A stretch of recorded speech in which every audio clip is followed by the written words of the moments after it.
It's estimated that these days 1 in 160 people between the ages of 5 and 17 have Tourette syndrome, and half of these are estimated to go undiagnosed.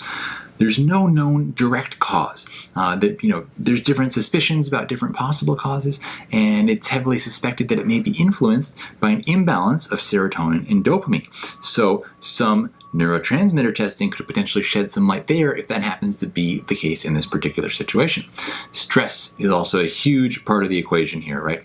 So how are you going to manage the stress? Well, you can look where it's coming from in one's life. First of all, like what if there's elements of the home life that could be contributing to this, elements of school life. I don't know. It's not my place to prod into somebody else's life, but that's just something to be examined. And then also, magnesium, of course, is one of my favorites when it comes to dealing with stress. This supports the central nervous system. It promotes proper muscle function. And there's, in 2008, there was a study done in Spain, and they found that magnesium and B6 together were able to decrease what they call total tic scores. So those two together were found to be very helpful.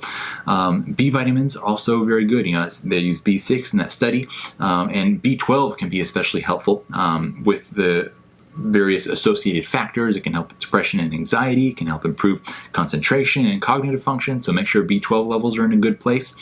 And vitamin D. This is another one that's crucial for central nervous system health, for proper muscle health and mental health. And then, omega-3s for their anti-inflammatory nature and as a food for the nervous system, which we really want to focus on nervous system health here. So this is when you want to look at fish oil, krill oil, or algae oil coming in daily at a good regular dose.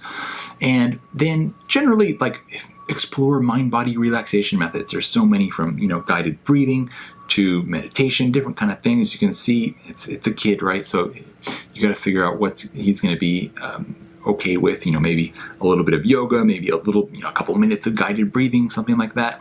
And then acupuncture and aerobic exercise. Probably aerobic exercise is the easiest thing you're going to be able to get a kid to do. And then I know you guys always like to talk about herbs here, but before I mention that, I also want to say it would be of interest also to get a heavy metal panel done and see what kind of toxicity there may be, because kids very young can get exposed to heavy metals. They can have taken them in when in the womb. There's all kinds of things that can happen. So exploring the route as well of heavy metal toxicity and chelation detox, it's worthwhile. But you guys always, we love to talk about herbs here. So there was, I want to mention, a Chinese clinical trial where they had 603 people. This is a pretty good study size. And they had this formulation, it's called 5-ling granule. And I'll put a link to this study down below. And if you scroll down in the study, they show you the entire formulation and what herbs are in there and the exact proportions of those herbs in this formulation and how much was taken every day in the study. And there's some herbs in there you may not be familiar with, but there are quite a few herbs in there I think you probably have heard of before. Things like white peony, reishi mushroom, hoshu wu, ziziphus, and schizandra And so that's also something worth checking out. In theory, one could pull together all those herbs individually and kind of replicate this formulation, and that would be something really interesting to do.